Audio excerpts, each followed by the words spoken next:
Buenas tardes a todos. Quería empezar agradeciendo a Adriana, a Daisy y a toda la organización de Quién y Qué por invitarme a participar de este festival. Es realmente un gran honor. Yo soy un gran fanático de Colombia, no necesariamente del fútbol, como buen argentino. Tenemos algunas heridas en el pasado, pero no. Más allá de eso, me encanta venir acá. Es mi segunda vez en Bogotá. He estado también en Medellín. Es realmente un gran placer y un gran honor estar aquí. Como Rosa María decía, yo me dedico a la docencia, así que quería empezar mi presentación. Si puedo pasar la próxima diapositiva. Ahí está. Preguntándoles, ¿qué creen que representan estas distintas cifras? ¿Alguien tiene alguna idea de qué representa la cifra de 1.555.670.000? ¿Alguien adivina? ¿Cómo? No, hay más gente conectada a Internet en el mundo. Otra idea.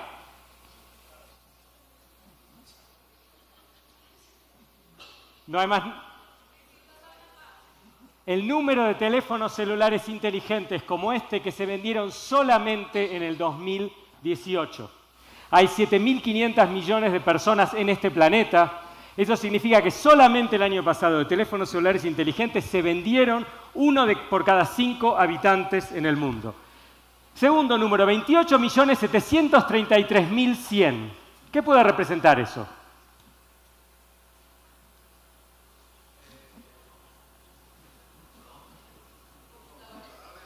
Computadores. No, ese número representa, si ustedes están en Twitter, la cantidad de tweets que se van a haber perdido por esta presentación. Se postean 8.707 tweets por segundo. Multiplicado los 45 minutos que vamos a estar acá juntos, son 28.733.100. Hace poco, hace básicamente una semana, entré en el sitio de CNN y puse para buscar la cantidad de noticias sobre Donald Trump en el archivo online inmediatamente disponible a cada uno de nosotros en CNN. Había 56.098 noticias disponibles para cualquiera que tuviera conexión digital. ¿Sí? Antaño necesitábamos una gran biblioteca para tal vez tener acceso a una fracción de esa cantidad de noticias en microfilm en un solo medio de comunicación. Casi 30.000 títulos es la colección de Netflix a nivel mundial. En distintos países se puede acceder a una porción de esos títulos por cuestiones de propiedad intelectual. Muchos de esos títulos son de series, con lo cual cada título representa múltiples años, múltiples episodios. ¿Qué tienen en común estas cifras que hablan del hardware, del software, de las noticias y del entretenimiento? El enseñarnos, como bien decía Víctor al inicio de su presentación, de que la gran característica del ambiente de medios contemporáneo es que la información se ha vuelto abundante. Navegamos en un mar de información que es parte del ambiente. Ya no tenemos que ir a buscar la información, no tenemos que comprar el diario, no tenemos que encender un canal de televisión. Vivimos pegados al celular. ¿Sí? Pasamos en las redes 17% del tiempo que no estamos durmiendo. Esto significa 1 de cada 7 minutos que estamos despiertos, incluso trabajando, incluso cuando estamos con otros, estamos en las redes. Y a través de las redes nos llega un montón de información. Entonces, en un contexto en el que la información se ha vuelto abundante y ambiente, ¿cómo es que se consumen las noticias? La respuesta a esta pregunta es lo que nos marca cómo van a ser los medios en el futuro. Para entender cuál va a ser el futuro de los medios tenemos que entender cómo es el presente de las audiencias. Un primer punto respecto de cómo consumen las noticias las audiencias en este sentido es que lo hacen a través de pantallas, fundamentalmente. El mundo en el que vivimos es un mundo de pantallas. En el 2018, les decía, solamente en el 2018, se vendieron más de 1.500 millones de celulares inteligentes y otros 600 millones de celulares no inteligentes. En los últimos 20 años se vendieron 25.000 millones de teléfonos celulares. Esto es más de 3 veces la población del planeta. Y es 5 veces más que la cantidad de computadoras que se vendieron. Y en la franja que divide el celular y la computadora se va ampliando, y es por eso que la gran pantalla del presente y sobre todo del futuro es esta o algo cada vez más chico, algo que de repente se inserte en nuestros ojos y a los que ni siquiera tengamos que manipular con nuestros dedos, que manipulemos haciendo así. Estos medios hoy en día, estas pantallas, conviven con medios tradicionales, conviven con la televisión, que sigue estando y sigue siendo la fuente principal a través de la cual la gente se informa. El problema es que la televisión no crece, va poco a poco decreciendo, pero sigue siendo una pantalla muy importante. Y el diario, ¿sí? Yo crecí en una casa donde mis padres traían 3 diarios los domingos, era el gran ritual, la gran ceremonia de los diarios. Los diarios están de salida. En Argentina, hace poco, yo enseño en Estados Unidos, pero dirijo un centro de investigación sobre medios y sociedad en Argentina. Hace un par de años hicimos una encuesta acerca del consumo de medios y le preguntamos a la gente cuál era el medio principal a través del cual se informaban. Los diarios solo son el medio principal para un 3% de la población. Ese 3% de la población comparte 3 características. Es gente mayor, más vieja que yo, que tengo 54, 60 para arriba. En general suelen ser hombres y en general es gente con alto poder adquisitivo. Los diarios están en retirada. Si nos informamos a través de las pantallas, especialmente de las pantallas de teléfono celular, tenemos 3 grandes redes de acceso, fuentes de acceso, a la información. Los sitios en sí mismos, los buscadores y las redes. Los usamos más o menos de manera igual en cuanto a cómo accedemos, pero distinta a la vez. Vamos a los sitios para tener una visión general y relativamente superficial. ¿Por qué? Porque pasamos muy poco tiempo cuando entramos a través de los sitios. Miramos la información a través de los buscadores cuando queremos saber algo puntual, y es ahí donde vamos en profundidad. Y nos enteramos de las noticias a través de las redes, ¿sí?, de una manera incidental. Esto es como el subproducto de estar haciendo otra cosa. Uno en general no va a las redes para informarse de la actualidad. Va a las redes para compartir cosas de su vida y para informarse de la vida de los otros. Como se postean noticias, o como a veces en Facebook le podemos haber dado un like a algún sitio de noticias, el algoritmo nos va a mostrar más noticias, pero uno no va a las redes para enterarse de la actualidad. Y es por eso que el consumo es incidental y está básicamente relacionado con los usos sociales que hacemos de las redes. Es por eso que si uno piensa a futuro, dado que las redes dentro de estas 3 puertas de ingreso son las que están más adaptadas a cómo navegamos un ambiente de muchísima información en la vida cotidiana, el gran portal de acceso a las noticias de actualidad en el futuro van a ser las redes, más que los buscadores y más que los sitios. Cuando hablamos de redes, no todas las redes son iguales, hay enormes diferencias. La gente muchas veces tiende a agrupar a las redes como si fueran todo lo mismo, y no lo son. Los que estamos en el ambiente de las noticias nos importa mucho Twitter, porque Twitter es una red fundamentalmente informativa, pero si uno mira, Twitter es 8 veces más pequeña en cantidad de usuarios que Facebook. Facebook, WhatsApp e Instagram, que son todos parte de la misma empresa, ¿sí?, son las 3 grandes redes de información. Después viene Twitter y después viene Snapchat en franco crecimiento, sobre todo entre los sectores más jóvenes de la población, 25 para abajo, digamos hasta los 11, 12 años, en lo que hace al consumo de información. Pero no solo son distintas en cuanto a tamaño, sino que tienen distintas culturas. Facebook era cool hasta que entraron los abuelos, perdón por los abuelos en la audiencia. Pero entonces, ahí los jóvenes dejaron de básicamente interactuar en Facebook. Facebook es lo que nosotros con mi equipo de investigación llamamos un centro comercial. Es gigante, hay de todo. Se pueden ver películas, ir de compras, comer algo, incluso encontrarse con amigos. Pero nadie tiene un gran apego a un centro comercial. Es mucho más cool ir a un restaurante cool, o ir a un cine de arte, o comprar a un negocio boutique que no está en un gran centro comercial. Pero es conveniente y sigue estando y seguimos estando. WhatsApp, que es una red sobre todo en América Latina, en muchos países de Asia y y en algunos países de Europa en gran crecimiento, es lo que nosotros llamamos un café. Es como el lugar de la esquina donde, si bien hay 1.500 millones de usuarios activos de Instagram, la percepción de aquellos que formamos parte de grupos es como si uno tuviera una suerte de intimidad pública. Porque es público, pero hay bastante más intimidad en las interacciones de WhatsApp que en las interacciones de Facebook. Instagram es como un gran desfile. Instagram es el lugar a donde vamos para mostrarnos y para ser vistos, de enorme producción en cuanto a la presencia visual que tenemos de nosotros. Twitter es un kiosco, ¿sí? Es como un kiosco de noticias donde nos encontramos casualmente con otra gente a la que les interesan las noticias y comentamos con el diariero o con otras personas que están interactuando con el kiosco de noticias temas de información. Y es por eso que es muy importante para periodistas, para medios, para cientistas sociales, para políticos, etc., pero no mucho para el resto de la población. Y Snapchat es como un carnaval, donde uno va a divertirse, total, en 24 horas todo desaparece.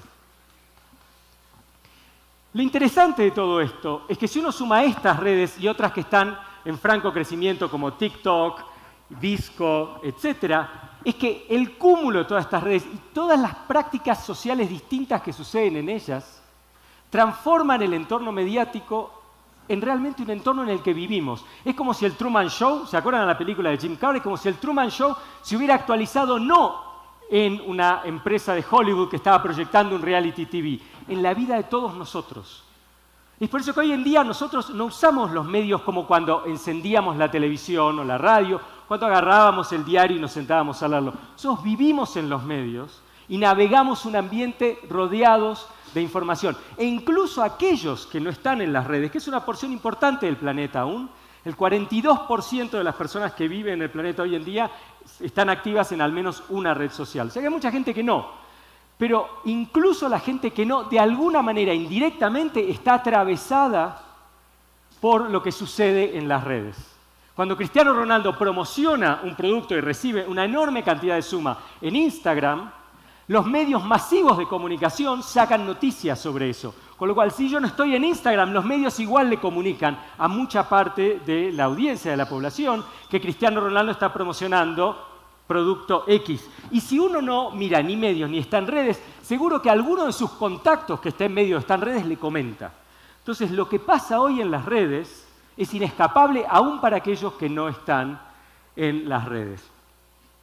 El mundo digital es interesante porque desafía la matemática. Por ejemplo, la aritmética, mejor dicho. Por ejemplo, 150 en el mundo digital no es lo mismo que 150. ¿A qué me refiero? 150 segundos es la cantidad que dura una visita promedio a un sitio de noticias top de los primeros sitios, de los 50 sitios de noticias de Estados Unidos. Una visita entera, no la lectura de una nota. Una visita entera dura en promedio 144 segundos. Yo, para hacerlo más divertido, le regalé 6 segundos a esa medición. Y se mantiene relativamente estable en los últimos 5 años. El otro 150 se refiere a cuántos minutos por día pasamos mirando nuestra serie favorita en Netflix una vez que se anuncia el release de una nueva temporada. Una nueva temporada en Netflix dura en un thriller 4 días de promedio, en una comedia 5 días de promedio. Estamos 150 minutos por día mirando un nuevo show de entretenimiento, pero solo 150 segundos en una visita a un sitio de noticias. ¿Qué significa esto para entender las noticias? Esto es posible porque el consumo de noticias, a diferencia del consumo de Game of Thrones o Breaking Bad o Orange is the New Black, etc., es muy breve y muy interrumpido. En parte porque es incidental. Yo estoy yendo a tomar el colectivo y estoy mirando la última noticia en Twitter. Cuando llegué a la parada, dejo de mirar y subo. No importa si terminé de leer o no. Es interrumpido y es muy breve. Porque en esa visita de 144 segundos, posiblemente miré una docena de noticias. Eso genera enormes desafíos al periodismo. Porque 12 segundos es el promedio que dura una pantalla en una computadora. Flipeamos, rotamos pantallas en 12 segundos. Esto lo estudió un colega mío en la Universidad de Stanford, haciendo una investigación experimental, ¿sí?, de estudiantes de la universidad. Ahora está haciendo lo mismo, viendo cuánto dura una pantalla en un celular. La hipótesis dominante es que rotamos pantallas en el celular en promedio entre 5 y 7 segundos. 1, 2, 3, 4, 5. Se terminó la historia. ¿Cómo, como periodistas, contamos una historia en 5 segundos? Porque eso es lo único que con suerte nos da la audiencia si están mirando el sitio. Si no están mirando eso a través del posteo que alguien hizo en Facebook. Eso se suma a que, si bien hay muchísimo binge watching, ¿sí?, en series, sobre todo en streaming, hay muy poco binge watching en noticias. A lo que me refiero con esto es que estamos enormemente apegados al celular, nos cuesta muchísimo desprendernos del celular, nos cuesta muchísimo estar sin las redes, nos cuesta muchísimo dejar de ver Orange is the New Black. Ahora salió la nueva temporada de Queer Eye for a Straight Guy. Y mis hijas y yo estamos así pendientes de la televisión, no hay que ir a dormir porque mañana hay que escuela, no, un episodio más, en la 1 de la mañana. Pero con las noticias eso no pasa, porque el nivel de apego, lamentablemente, del público al consumo del contenido informativo es muy bajo. Lo que sí es muy alto es el nivel de emocionalidad de las noticias. El periodismo se desarrolló históricamente como una profesión basada en la idea de que del otro lado había un lector racional. Un lector donde, si bien tenía sentimientos, emociones, era un lector no apasionado. Hoy en día, por factores que tienen que ver con la tecnología, por factores que tienen que ver con la cultura política, factores que posiblemente tienen que ver con la irrupción de las noticias por cable en el año 80, ¿sí?, y la tabloidización del periodismo, que se fue incrementando con el paso del tiempo, más la polarización política, el nivel de emocionalidad es altísimo y hoy no leemos tanto con nuestra cabeza como con nuestro corazón.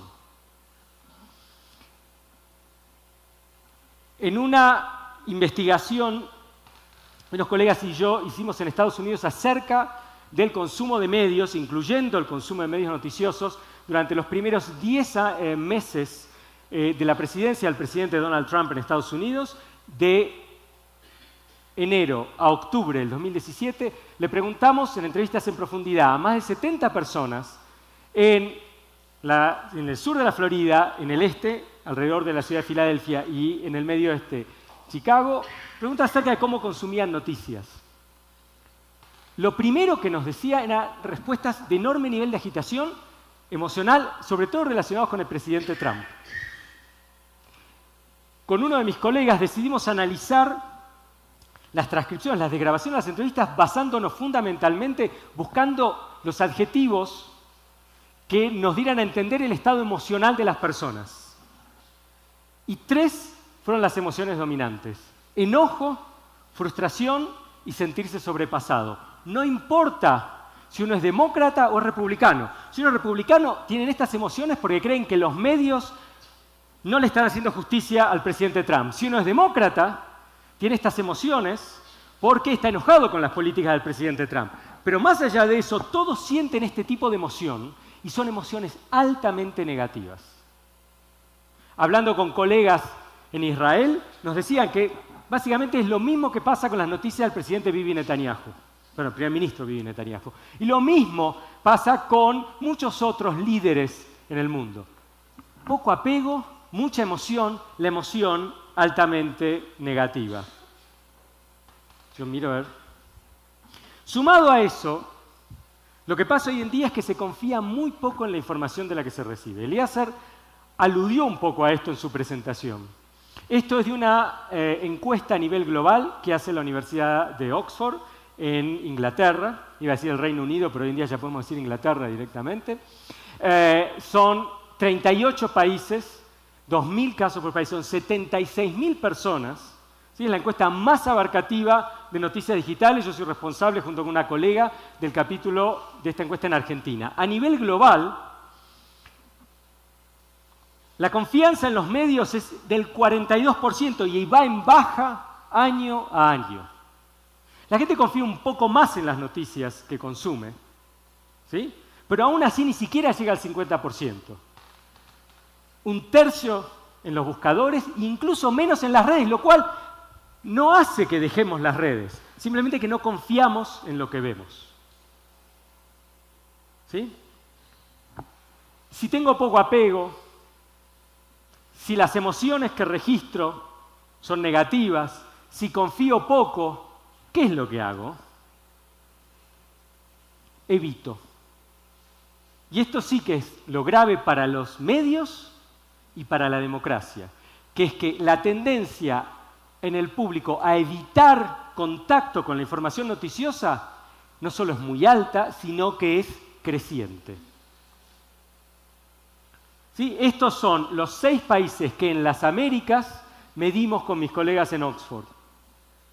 El promedio global en el 2019 fue del 32%, de gente que evita a menudo o a veces. Y fíjense, ¿se acuerdan? Dije, la información es ambiente. Entonces, evitar información ambiente es un enorme trabajo. Es mucho más fácil evitar no ver el diario, no lo compro. Pero si estamos, 1 de cada 7 minutos que estamos despiertos en las redes, y en las redes estamos bombardeados de información, hay que hacer un gran esfuerzo para evitar eso. Y aún así, se evita, y se evita mucho. En mi país de origen, Argentina, prácticamente la mitad de la gente encuestada dice que evita las noticias a menudo o a veces. Brasil, Chile, Estados Unidos y México están todos en el continente americano por arriba del promedio global. ¿Qué pueden hacer los medios en este escenario? 3 cosas. Lo primero, si uno mira la historia de los, cuando digo historia es el cuarto de siglo que acaba de pasar, que está concluyendo, desde que la web se comercializa en 1994, la web existe desde el 89, se comercializa recién en 1994, estamos en 2015, tenemos 25 años de historia. Hay algunos grandes ganadores como empresas de medios en el mercado. ¿Cuáles son? Google, Facebook, Amazon, eBay. ¿Sí? Hay 2 características que unen a todas estas empresas. Primero, prácticamente no tienen competidores. Hay trillones de búsquedas por día. Y todos hoy en día buscamos en Google al punto tal que Google es en muchos casos sinónimo de la palabra búsqueda. Googlear. ¿Sí? Se ha transformado en un verbo que usamos. Yo googleo. Yo ya no busco, yo googleo. ¿Sí? Amazon cada vez más se está transformando básicamente en el único espacio donde yo voy y compro. Yo vivo en Chicago, el frío es terrible 6 meses del año, nada de supermercado. Yo pongo las compras de supermercado en mi casa, porque además compraba en Whole Foods, que es una cadena de supermercados saludables. Yo compro todo ahí. Mis antiparras para nadar, los libros, los regalos de Navidad, etc. Son todas empresas que son digitales, salvo Microsoft, todas ellas han nacido, de las grandes empresas digitales, han nacido en este periodo, son, número 1, de lejos en el mercado, y son agnósticas respecto al contenido. ¿Qué significa eso? A Google no le importa que uno busque información buena, que uno ponga parámetros de búsqueda buenos. A Google lo único que le importa, bueno, Matías quizás nos puede decir otra cosa que va a venir después de mí, pero a Google lo que le importa es decirnos la información rápido y pensando cuál es la información que nosotros buscamos. Amazon no me va a decir, no compres esos tomates, compra estos otros. No, este libro es malísimo, vos tenés que comprar este otro libro. Amazon nos va a dar la información que nosotros estamos buscando de la manera más rápida y más eficiente posible. Son empresas agnósticas respecto al contenido. Con esos 2 parámetros, número 1, es inevitable que el futuro del periodismo, desgraciadamente o no, de acuerdo a la posición ideológica que tengan, pase por la consolidación. Todas las industrias de medios, desde el papel hasta la radio, son industrias donde hay enorme nivel de concentración de la atención. Casi toda la atención se dirige hacia un cúmulo pequeño de marcas. Dentro de los distintos medios, los medios digitales son los más concentrados. En cuanto a la atención de la gente, perdón por tocar acá, en cuanto a la atención de la gente, es inevitable que eso va a pasar con el periodismo. Sí, de hecho, en Estados Unidos ya han cerrado enormes cantidades de pequeños y medianos medios, porque cada vez más la gente se dirige hacia 2, 3, 4 marcas. Eso tiene ventajas y desventajas. Una de las ventajas es que cuanto más grande es una marca, más cosas puede hacer. Y por ende, más puede competir quizás con los Amazons, con los Googles, con los Facebook, etc. No es necesariamente mi preferencia lo que les estoy expresando, es lo que los análisis muestran. Segundo, es clave para las empresas periodísticas no solo consolidarse, sino diversificar de dónde reciben beneficios. El modelo de suscripción, que se ha puesto tan de moda, lo que nosotros encontramos en la encuesta de Oxford es que aquellos que se suscriben, que siguen siendo una gran minoría, se suscriben a una fuente de información, lo cual apoya la tesis de la consolidación y de la concentración. Hay muy pocos que se suscriben a más de uno. La suscripción es solamente una fuente de ingresos, no cambia todo. Hoy en día está muy de moda decir el ejemplo del New York Times, que el New York Times puso en el 2011, si no estoy equivocado, en el 2010 o el 2011, puso un muro flexible, uno podía ver 10 artículos y después tenía que empezar a pagar. Y hoy en día el New York Times tiene muchísimos suscriptores, le va muy bien, etc. Si uno mira los primeros 8 años de la evolución financiera del New York Times después de poner el muro de pago, uno lo que encuentra es que en los primeros 5 años el New York Times cambió plata. Que todo lo que le entró por suscripción lo perdió por publicidad. Todo. Esto no lo digo yo, son los balances que el New York Times Corporation presenta en el Securities and Exchange Commission al final de cada año, que están disponibles públicamente en la web a final de cada año. En ese periodo de 5 años, Google duplicó su capitalización de mercado y Facebook cuadruplicó su capitalización de mercado. Eso hasta el 2015. A partir del 2016, eso cambia para el New York Times. ¿Cambia por el modelo de suscripción? No. Cambia por la elección de Donald Trump como presidente de Estados Unidos y la sensación de una buena parte de la población de que necesitaban tener medios que respondieran a sus intereses y que le dieran información afines a sus intereses como antes no lo necesitaban. Por eso que no hay solución mágica. El sistema de suscripciones es solo uno de ellos. Hay que, como hace Amazon, como hace Google, como hace Facebook, cuando junto con la consolidación tiene que haber una diversificación en las fuentes de ingresos. Suscripción y no suscripción.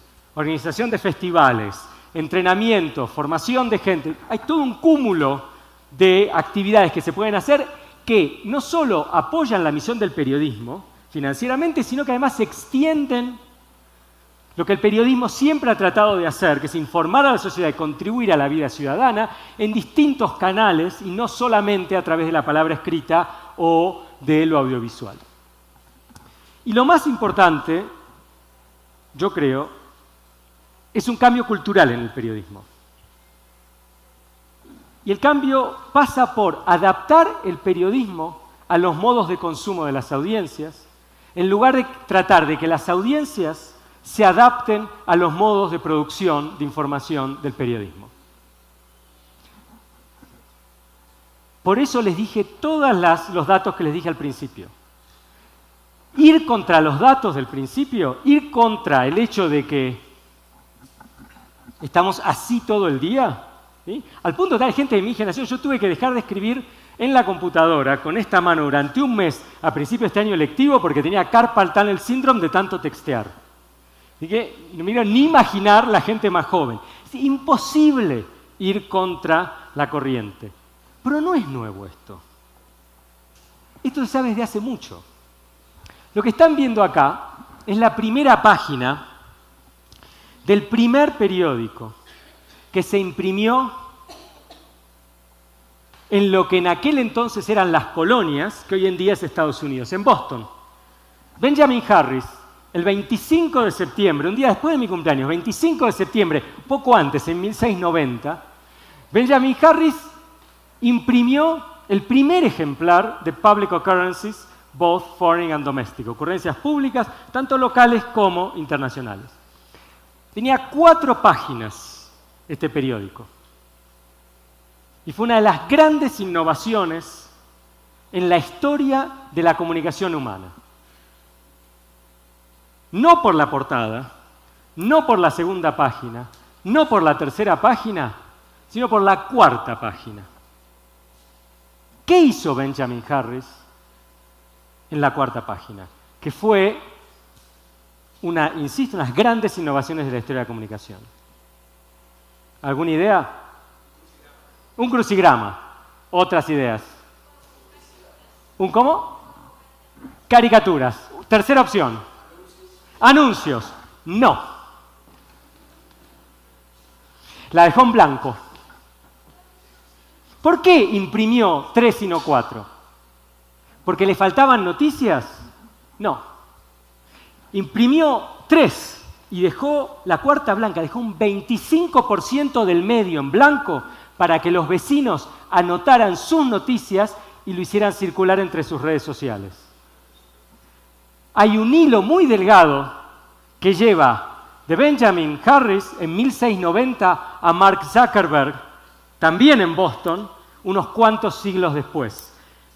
Repensar el periodismo a partir de las audiencias no significa nada futurista, significa volver al futuro.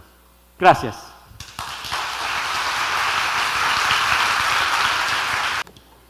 Pablo, maravilloso el contexto que nos pones porque nos hace mover la mente, en dónde nos estamos moviendo, todo lo que está pasando. Y vamos a abrir un espacio de preguntas con nuestro público. Levante la mano el que tiene una pregunta. Andrea y Daniel están listos para acercar al micrófono. Pero vamos a hacerle una pregunta a nuestro público presente. ¿Quién conoce a alguien que dice que no hace parte de las redes, que no le gusta el mundo digital? Levanten la mano. ¿Quiénes? ¿Y qué escuchábamos de Pablo? ¿Eso es cierto? Sí. La influencia de las redes sociales es para todo el mundo. Aunque digan que no tengan redes, todo el mundo está impactado porque de alguna u otra manera alguno le va a contar acerca de las redes. Entonces, no debemos seguir esa corriente para esas personas que dicen que están alejadas del mundo digital. Todos hacemos parte del mundo digital. Exactamente. Es imposible vivir fuera del mundo digital. Una de las personas, yo en este momento estoy coordinando un estudio acerca del consumo de medios en Argentina, Estados Unidos, Finlandia, Israel y Japón, basados en entrevistas en profundidad. Una persona en Argentina, me acuerdo, una persona joven, se saturó de estar en las redes y las dejó. Duró unas semanas y cuando volvió a las redes decía: uno puede luchar contra el sistema, pero no puede vivir fuera de él. Estando fuera de las redes me perdía de todo. Me perdía de las reuniones sociales, me perdía de las noticias y demás. Con lo cual, no solo los que no están indirectamente como en parte de las redes con información, sino que aquellos que tratan de alejarse terminan volviendo. Muy bien. ¿Preguntas entonces? Levanten la mano. Ayúdenme que no veo dónde está. Acá está Daniel. Acerca el micrófono. Pablo, felicitaciones. Profesor. Excelente presentación, como siempre. Una pregunta respecto a últimos reportes que ha presentado, sobre todo el de Reuters, respecto a una baja notable en algunos países del mundo respecto a la conexión y a al compartir información a través de las redes sociales, derivadas específicamente por la falta de confianza hacia las redes. ¿Podrías ahondar un poco más de eso? Sé que, por ejemplo, Facebook está haciendo esfuerzos ingentes para curar su información y ha contratado medios locales en América Latina y en Europa para que curen el contenido para saber cuándo circula información falsa, sobre todo en momentos democráticos. Pero el reporte de Reuters habla de un bajón tremendo en el consumo de noticias en redes. Y quisiera ver cuál es tu perspectiva y si hay futuros, digamos, reemplazos para esa distribución de información. Sí, muy buena pregunta y gracias por los comentarios. Un preámbulo. La gente no está en las redes para consumir noticias. ¿Sí? Nosotros lo tenemos muy medido eso, tanto en encuestas como en entrevistas. La gente está en las redes para expresarse y enterarse de la vida de los otros. De paso se informa de la actualidad. Es cierto lo que vos decís, en el sentido de que hay una baja en la confianza en la información que llega a través de las redes, sobre todo post-2016. Eso hace que la gente se aleje de la información que ve en las redes. Cuando uno hace scrolling en el muro, se posa menos en información noticiosa que los gatitos, los viajes, los nacimientos y todo ese tipo de cosas. Eso no hace que la gente consuma menos las redes. Es más, el consumo de las redes está en alza. Hace que el consumo de las noticias dentro de las redes está en baja. Si eso a uno le sumamos que el consumo de las noticias en los medios de noticias además está en baja y que la gente evita cada vez más, genera un panorama un poco desolador para el futuro inmediato de los medios. Yo tengo sentimientos ambivalentes respecto de los esfuerzos de las compañías de redes sociales hacia el consumo de noticias dentro de ellas. Creo a veces que son bien intencionados y otras veces creo que son cuestión de relaciones públicas. Porque en realidad para el negocio de las redes no es muy importante el tiempo de consumo de información noticiosa, sí lo es para la imagen pública. Así que creo que los esfuerzos quizás sean un poco ambivalentes en ese sentido y generen estos resultados ambivalentes. Pablo, a través de Twitter, Pablo Bochón se pregunta, ante un panorama adverso por la desconfianza, la desinformación y la falta de atención a las noticias por parte del público, ¿qué pueden hacer los medios en este escenario? Una de las cosas que surge mucho en las investigaciones, hablando con la gente, es que, volviendo un poco a lo que decía Eleazar a la mañana, la gente prefiere, si uno le pregunta, información y no opinión. Número uno. Es mucho más costoso producir información que producir opinión. ¿Sí? Para producir información hay que salir a la calle, buscar información, hablar con muchas fuentes. La opinión es lo que yo, digamos, pienso. Como los medios tienen cada vez menos recursos, en parte producen cada vez más opiniones y cada vez menos informaciones. Una de las formas de atraer más a la gente es no solo marcarle bien la diferencia entre opinión e información, sino producir más información. Segundo, si uno mira los diseños de los productos informativos de alto éxito, sobre todo Google, el diseño de Google es muy simple, es un fondo blanco y un conjunto de links. Y es una de las pocas cosas que se mantienen todos estos años, porque Google todo el tiempo está cambiando, pero eso no. ¿Por qué no? Porque la gente no quiere tanto los bells and whistles y la publicidad que viene de costado y que va por arriba y todo eso. La gente quiere lo que busca. La forma de diseño de los sitios de información es una forma que está optimizada para tener más páginas vistas, para después tener más publicidad. Pero eso hace que la gente pase menos tiempo en el sitio, con lo cual a la larga termina generando menos relación con el sitio. Entonces, más información y menos noticias y un diseño lo más sencillo posible, que baje en una fracción de segundo, porque lo único que la gente ve en 5 segundos es el primer scroll. Esto. ¿Preguntas del público? Andrea, tenemos acá una pregunta. ¿Hay alguien ahí que está levantando la mano?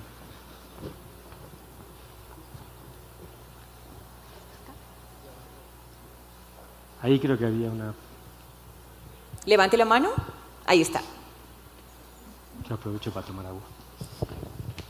Buenas tardes, mi nombre es Tatiana Cristancho y yo tengo 2 preguntas. La primera es referente a la información que se ha vuelto abundante y sobre todo en el ambiente. Yo quisiera saber la desconfianza que ustedes estaban comentando sobre el público en general referente a los medios de comunicación y a los medios digitales, ¿también se podría haber referenciado sobre los fake news? ¿En qué sentido lo decís? Digamos en que la desconfianza en que no sea una fuente oficial, un medio digital totalmente diferente a los medios tradicionales. Ok. Lo que se llaman las breaking news, las noticias de último momento, de vuelta, la gente se entera no por los medios, se entera por las redes. La gente está en las redes y le llega una alerta. O cuando es algo muy importante, o muy importante para una persona individualmente, la gente va a Wikipedia. Wikipedia es un gran sitio de noticias de último momento para temas álgidos en la sociedad. En cierto sentido, digamos, los medios noticiosos son sistemas de alertas, le anuncian a la ciudadanía cuando está pasando algo muy importante. Esta forma de consumir información lo que hace es baja el costo de sonar la alarma para la gente, porque hace que la gente se informe muy rápidamente de lo que necesita saber. A la gente no le importa tanto es de tal sitio, no es de tal sitio. Yo me entero, me llega a través de las redes y me pongo ahí a ver, en ese caso. Con lo cual, tienen un gran sistema de servicio público en ese sentido y o va a Wikipedia o va a los buscadores. Los buscadores también son una gran fuente de información en temas de breaking news. Acá Matías debe tener estadísticas precisas que yo tengo anecdóticas. Y la segunda pregunta es, en Colombia ha existido un aumento grande de cierres de medios de comunicación y de despidos en periodistas. ¿Cree usted que el consumo de estos medios digitales podría ser una de las razones para estos cierres masivos? No, la razón es porque la gente ya no está consumiendo como consumía antes. Como la gente no consume como consumía antes, primero, los ingresos por suscripción en aquellos medios donde tuvieran ingresos por suscripción bajan, pero sobre todo bajan los ingresos por publicidad. Como hay menos plata, hay que echar un poco más de gente. Como hay que echar un poco más de gente, se hace más opinión y menos noticias. Como se hace más opinión y menos noticias, se interesa menos, con lo cual dejo de prestar más atención y así sucesivamente. Los anunciantes van a donde están las audiencias. Publicidad de display digital en Estados Unidos, 67 centavos de cada dólar van a 2 jugadores, Facebook y Google. Las empresas anunciantes ven eso, entonces no ponen más en los medios, ponen en Facebook y Google, que son aparte, formas de llegar a las audiencias muchísimo más eficientes. Muchísimo más eficientes. Yo dirigí un programa de maestría en mi universidad durante 3 años. Iba a haber otro director, ese director se había ido, yo lo heredé cuando nació, pues ya había una cierta pauta publicitaria armada, y era en revistas, incluso en los buses. Yo llegué y dije, no, todo publicidad geolocalizada por redes, yo quiero a 100 metros de tal lugar, y los resultados que se consiguen son maravillosos. Si eso lo sé yo, lo saben los anunciantes, y lamentablemente le dan menos recursos a los medios, entonces hay menos periodistas que tienen trabajo. Pablo, muchísimas gracias. No, Un gracias fuerte a ustedes. aplauso. Gracias por todo. Muchas gracias.